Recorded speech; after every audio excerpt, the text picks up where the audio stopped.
India Canada के relations अपने सबसे बुरे दौर में है और इसके पीछे की वजह है खालिस्तान। ऐसे में इस स्टोरी में बात करेंगे कनाडा में खालिस्तान के इतिहास की, वही इतिहास जिसकी वजह से कनाडा की जमीन से भारत के खिलाफ सबसे बड़े आतंकी हमले को अंजाम दिया गया। वैसे इससे जुड़ा एक फैक्ट ये भी है कि कनाडा में सिखों का पहला जो माइग्रेशन है वो अभी से 126 साल पहले हुआ था। तब खालिस्तान जैसा कोई टर्म एग्जिस्ट भी नहीं करता था, लेकिन देखते देखते कनाडा में खालिस्तान का इतिहास जो है वो 40 साल से ज्यादा पुराना हो गया। इसी इतिहास का हिस्सा कनाडा के पीएम जस्टिन ट्रूडो के पिता पियर ट्रूडो भी रहे हैं। पियर ट्रूडो भी कनाडा के पीएम थे। स्टोरी में आपको बताएंगे कि कैसे उनके दौर में भी खालिस्तान की वजह से इंडिया कनाडा के रिश्ते बेहद तल्ख रहे। स्टोरी में आपको यह भी बताएंगे कि खालिस्तान का मामला कैसे इंडिया से ज्यादा कनाडा, यूएस, यूके तक सिमट के रह गया है। बात इस पर भी करेंगे कि कैसे Canadian PM Justin Trudeau vote bank की पॉलिटिक्स के मोहताज हैं और कैसे इसी की वजह से उन्होंने इंडिया कनाडा के रिश्तों को चूल्हे में झोंक दिया। और इसके अलावा भी स्टोरी में कई इंपॉर्टेंट चीजों को करेंगे डिस्कस। शुरू करते हैं ये स्टोरी, लेकिन सबसे पहले ऐसी ही स्टोरीज के लिए आप स्विच को फेसबुक, यूट्यूब और इंस्टाग्राम पे फॉलो और सब्सक्राइब जरूर कर लीजिएगा। नाना करते खालिस्तान की बात शुरू होते ही सिखों की आइडेंटिटी बीच में आ जाती है। हालांकि इंडिया से कनाडा तक मुट्ठी भर सिख भी खालिस्तान के आइडिया को सपोर्ट नहीं करते। वैसे जैसा कि मैंने आपको बताया कि कनाडा में सिखों का माइग्रेशन अभी से 126 साल पहले शुरू हुआ था। इस माइग्रेशन की शुरुआत 1897 में हुई। तब ब्रिटिश इंडियन आर्मी के मेजर केसर सिंह कनाडा जाके बस गए। कहा जाता है कि उन्होंने ये वर्ड भी स्प्रेड किया कि कनाडा बसने लायक एक अच्छी जगह है। ऐसे में 1980 तक कनाडा में सिखों की आबादी 35,000 के पार चली गई और 2021 में हुए कनाडा के लेटेस्ट सेंसस यानी जनगणना में यह पता चला कि सिखों की अभी की आबादी 7,70,000 से ज्यादा है। सन 1900 के शुरुआत में जब ये माइग्रेशन तेज हुआ था तब कनाडा की मीडिया ने इसे हिंदू इन्वेजन यानी हिंदुओं का आक्रमण तक लिख दिया। हालांकि 1947 आते आते चीजें बदल गई। तब हुए कनाडा के जनरल इलेक्शन में सिखों को वोटिंग का अधिकार दे दिया गया। 1947 ही वो साल था जब भारत को आजादी मिली। इस आजादी के साथ हुआ बंटवारे के कारण सिख बुरी तरीके से प्रभावित हुए थे। इसकी वजह यह भी थी कि पंजाब का एक हिस्सा पाकिस्तान में चला गया। इस बंटवारे की वजह से सिखों की ठीक ठाक आबादी माइग्रेट करके कनाडा चली गई। इन सब के बीच 1962 में बदले नियमों की वजह से कनाडा में बसना आसान हो गया और कनाडा जाकर बसने वालों में भारत के अन्य समुदाय के लोग भी शामिल होने लगे। इसका नतीजा ये हुआ कि 2021 में कनाडा में जो जनगणना हुई उसके मुताबिक अमेरिका के इस पड़ोसी देश में 18.5 लाख से ज्यादा इंडियंस हैं। लेकिन जैसा कि मैंने आपको बताया कि इनमें से लगभग 8 लाख सिख समुदाय के लोग हैं। 8 लाख का ये आंकड़ा कनाडा की पूरी आबादी का 2.1% बैठता है। और इसी से जुड़ा एक फैक्ट ये है कि इंडिया के बाद सिखों की सबसे ज्यादा आबादी कनाडा में है। इसी आबादी का हवाला देते हुए कनाडा के जाने माने पत्रकार और राइटर टेरी मिलवस्की का कहना है कि यह आबादी वोट बैंक की तरीके से ऑपरेट करती है और शायद इसी का नतीजा है कि अभी कनाडा की संसद में 15 सिख सांसद हैं, इंडिया से भी ज्यादा। इन्हीं सांसदों में शामिल है जगमीत सिंह का नाम और कनाडा के पीएम जस्टिन ट्रूडो की सरकार जगमीत सिंह की न्यू डेमोक्रेटिक पार्टी के सपोर्ट से चल रही है। कनाडा के पीएम जस्टिन ट्रूडो की सरकार में पार्टनर जगमीत सिंह को खालिस्तान का खुला सपोर्ट करने के लिए भी जाना जाता है। मतलब वो खुले तौर पे खालिस्तान के समर्थन की बातें करते हैं। हालांकि जिस टेरी मिलवस्की का जिक्र मैंने अभी अपनी स्टोरी में किया, उनकी एक किताब का नाम है blood for blood 50 Years of global Khalistan project. इस किताब में उन्होंने लिखा है कि कनाडा में बसे सिखों की आम आबादी का खालिस्तान से कोई लेना देना नहीं है, लेकिन खालिस्तानियों और सिखों से जुड़ी जो पॉलिटिकल पार्टीज हैं, राजनीतिक पार्टियां, उनका खूब तालमेल है और इसी का असर देखने को मिलता है इंडिया कनाडा के रिश्तों पर। दरअसल होता यह है कि यहाँ गुरुद्वारों की अच्छी खासी नेटवर्किंग है, इससे फंडिंग तो आती ही है, नेताओं के लिए सपोर्ट सिस्टम के तौर पर भी काम करता है। और यहीं पर बात आती है ताज़ा मामले की। ताज़ा मामला यानी हरदीप सिंह निज्जर की हत्या का मामला। इसी हत्या की वजह से इंडिया और कनाडा के जो रिश्ते हैं वो तार तार हो गए। दरअसल कनाडा के पीएम जो है जस्टिन ट्रूडो, उनका आरोप है कि इस हत्या के पीछे इंडिया का हाथ है। इंडियन गवर्नमेंट ने इस आरोप को सिरे से नकार दिया है। उसके बाद दोनों देशों ने एक दूसरे के खिलाफ कई बड़े कदम उठाए।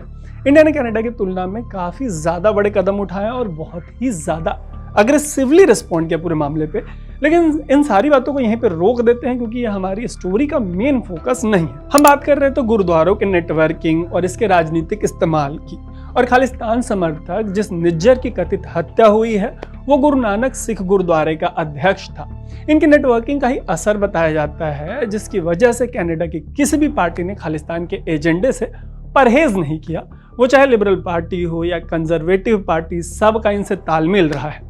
इस वोट बैंक की ताकत का अंदाजा आप इस बात से भी लगा सकते हैं कि 2018 में कनाडा की सरकार ने एक रिपोर्ट में खालिस्तान से आतंकी खतरे का जिक्र किया था, लेकिन प्रेशर ऐसा पड़ा, इतना ज़्यादा पड़ा कि ट्रूडो सरकार को इस रिपोर्ट से खालिस्तान का जिक्र हटाकर इसे फिर से पब्लिश करना पड़ा। कनाडा की सरकारों पर भले ही खालिस्तान का प्रेशर रहा हो, लेकिन इंदिरा गांधी से लेकर नरेंद्र मोदी तक की सरकारों ने इसी खालिस्तानी एलिमेंट का मुद्दा बार बार कनाडा के साथ उठाया, लेकिन कनाडा का रवैया बहुत लचर और लाचारी वाला रहा है।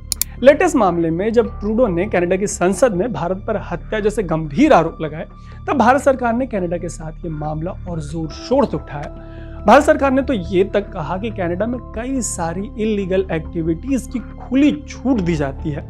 ऐसी छूट में हत्या से लेकर मानव तस्करी, संगठित अपराध, ये तमाम चीजें शामिल हैं। वैसे दोनों देशों के बीच इस तल्खी की वजह सिर्फ निज्जर की हत्या नहीं है। इस हत्या से पहले इसी साल 4 जून को कनाडा के ब्रॉम्पटन में एक रैली निकाली गई थी।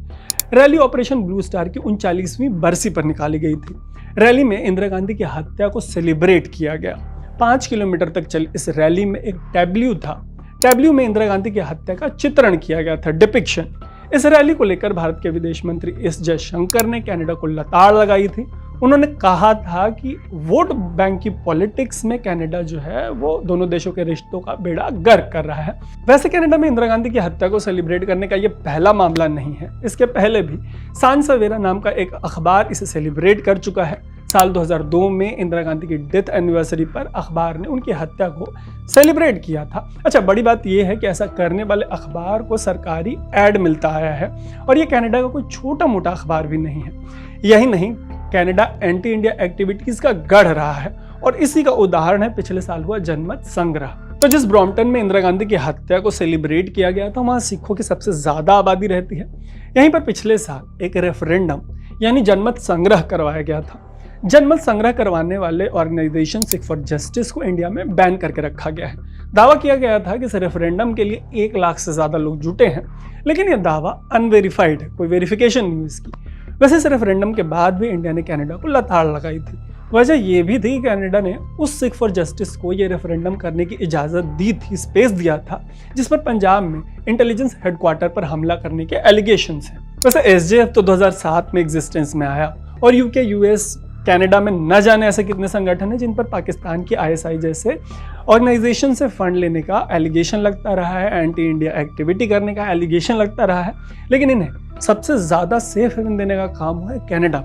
अपनी किताब blood for blood 50 years of the global Khalistan project में पत्रकार टेरी मिलवस्की ने इसका जिक्र भी किया है। उन्होंने लिखा है कि 1982 में इंदिरा गांधी ने पीएम जस्टिन ट्रूडो के पिता पियर ट्रूडो से खालिस्तान के मामले में शिकायत की थी, लेकिन दोनों बाप बेटे जो हैं उनका हाल लगभग एक जैसा रहा है इंडिया के मामले में। इस मामले में ट्रूडो सीनियर का हाल भी उनके बेटे जस्टिन जैसा ही था। ट्रूडो के पिता के हाथों में भी लगभग 15 सालों तक कनाडा की कमान थी, और तब भी खालिस्तानी वहां पे फलते फूलते रहे लगातार। और पत्रकार टेरी मिलवस्की का कहना है कि खालिस्तानियों के फलने फूलने की वजह कनाडा की वोट बैंक की जो पॉलिटिक्स है इनके इन एंड अराउंड वो रही है। इसी वोट बैंक पॉलिटिक्स का शिकार ट्रूडो जूनियर, ट्रूडो सीनियर दोनों ही हुए। इतना ही नहीं, इंडिया में खालिस्तान की सेवा समाप्त हो चुकी है, लेकिन यूएस, यूके, कनाडा में अभी भी इसकी जड़ें हैं थोड़ी बहुत, 19-20। अच्छा, आलम तो ये है कि खालिस्तान का पहली बार जिक्र जो है अमेरिका के सबसे जाने माने अखबार न्यूयॉर्क टाइम्स में एक ऐड देके किया गया था। 12 अक्टूबर 1971 को इस ऐड में खालिस्तान का जिक्र पहली बार दुनिया के सामने आया। और जब पंजाब में खालिस्तान का जो मूवमेंट है, मूवमेंट तो क्या ही है, ये जब अपने चरम पर था, तब चीन और पाकिस्तान का इसको फुल सपोर्ट मिलता रहा। और ताज़ा हाल ये है कि भले ही खालिस्तान का जिन बार बार बोतल से बाहर आता रहता है, लेकिन इन देशों में रह रही सिखों की जो मेजॉरिटी है, बड़ी आबादी है, उनका इसको कोई खास सपोर्ट है नहीं। लेकिन इस खालिस्तान ने भारत को कभी न भरने वाले जख्म दिए हैं, और सबसे बड़ा जख्म दिया गया कनाडा की जमीन से। यह जख्म दिया गया था 1985 में, जब एयर इंडिया के कनिष्का की बॉम्बिंग में 329 लोगों को मौत के घाट उतार दिया गया। यह बम खालिस्तान के आतंकियों ने कनाडा की जमीन से इस प्लेन में प्लांट किया था। अमेरिका में हुए 9/11 के हमले से पहले कनिष्का बॉम्बिंग आतंकी हमले की सबसे बड़ी घटना थी। बावजूद इसके कनाडा की सरकार इस मामले में आरोपियों को कोई सख्त सजा नहीं दे पाई। और अब जब निज्जर जैसे एक खालिस्तान समर्थक की कथित हत्या हुई है तो उसका आरोप भारत पर लगाकर दोनों देशों के रिश्ते जो हैं उसको बद से बदतर बना दिया। उम्मीद है कि खालिस्तान में कनाडा के इतिहास पर हम आपको इस स्टोरी में पर्याप्त जानकारी दे पाए होंगे। ऐसे ही स्टोरीज के लिए स्विच को फेसबुक, यूट्यूब और इंस्टाग्राम पे फॉलो और सब्सक्राइब जरूर कर लीजिएगा। देखते रहिएगा स्विच। मेरा नाम है तारू।